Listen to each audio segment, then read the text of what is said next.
On n'est pas aujourd'hui tout à coup dans une catastrophe totale, mais il n'en demeure pas moins que c'est difficile, notamment, et c'est l'intérêt du FIFOD, entre l'Orient et l'Occident, où les tensions, c'est le moins qu'on puisse dire, s'exacerbent. Et ce festival, je pense vraiment, très sincèrement, que c'est le festival roman qui est le plus proche. Ça ne veut pas dire que les autres, comme le FIFDH, donc le Festival des droits humains ou d'autres festivals, ne font pas ce travail. Mais celui-là est au cœur de ce débat-là.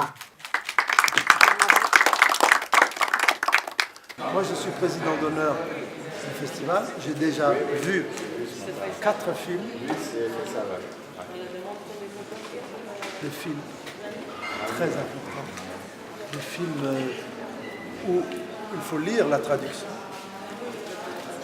mais où il y a beaucoup d'intelligence. Et l'intelligence permet de combattre les clichés, les stéréotypes. Le cinéma oriental, à la différence du cinéma occidental, est un cinéma qui va doucement, dans lequel il faut rentrer, après 2 ou 3 minutes, s'installer et commencer à se laisser.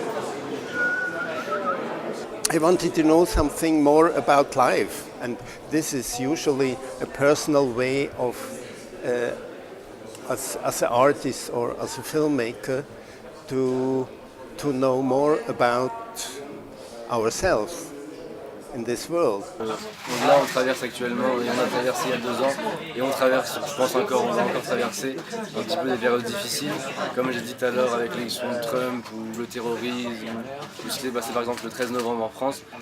On est dans un contexte relativement dur, et donc avec ce court-métrage, justement, je voulais là pour le coup parler du terrorisme, à travers donc, Rome, Paris et Tanger.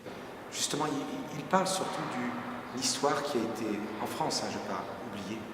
On n'en parle pas, et qui a fait en sorte que les enfants et petits-enfants de ces gens-là ne sont pas intégrés. C'est un film autour de l'élection présidentielle algérienne de 2014, et j'ai suivi des abstentionnistes, donc je voulais faire un portrait en fait sur des abstentionnistes comme moi qui n'avaient jamais voté de leur vie, et j'ai utilisé l'élection comme prétexte pour parler de cette génération-là. En Algérie, il y a eu des petits soucis, on va dire, il a été interdit de projection il y a quelques mois, pour des raisons que j'ignore de toute façon.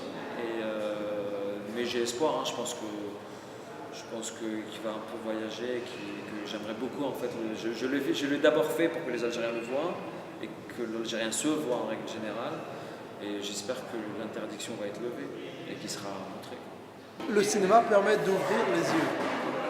C'est un privilège.